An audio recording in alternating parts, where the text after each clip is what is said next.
not often you hear the words popular and government program in the same sentence, but so many people are trading in their old gas guzzlers for government vouchers and a new car, the program has nearly run out of money. Cash for Clunkers has burned through $1 billion in less than a week.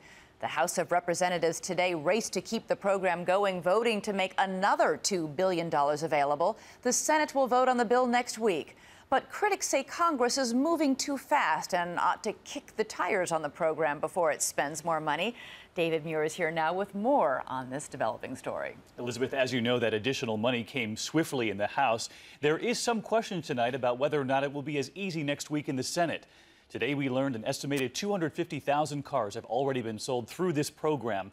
And as we found at dealerships all over the country today, it appears the program is just getting revved up. From California to Indiana to New Jersey today, there seemed to be more confusion than cash or clunkers. The transaction won't be finished today. I don't guarantee that, but it's something I could try. Across the country, car buyers were asking the same question. Are we still getting that deal? Up to $4,500 for their old cars. After word today, the $1 billion already set aside seems to have vanished in just a week. Even the president seemed surprised.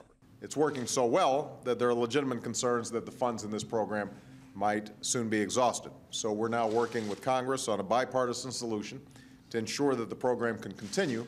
But for how long is still up in the air. On Capitol Hill today, some Republicans argued it's the Democrats driving this whole thing. Maybe we should have a cash for clunkers program and pay people to eat chicken. But this is no joke for tens of thousands of consumers who were certain they were cashing in for a new car. At 8 a.m. this morning, Barbara Resner's phone was already ringing. Her dealer telling her the deal was off. And then after learning of the new funds, the Connecticut dealer called her back, saying, bring it in after all. When I went into the dealership, they told me that it had just been crazy today. Many dealers told us today they'll keep signing deals through the weekend.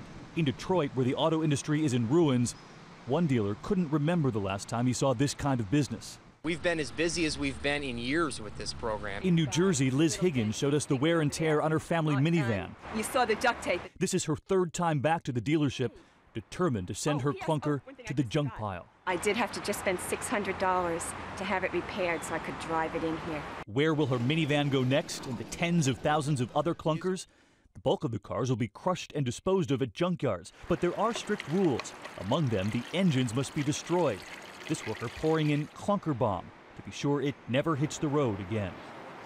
It is called Clunker Bomb, and even with the new money and word from the White House today that these clunker deals will be honored until otherwise noted, today Senator Carl Levin suggested people ought to get in and buy their cars because some estimate at this rate the additional money might only last another week or two.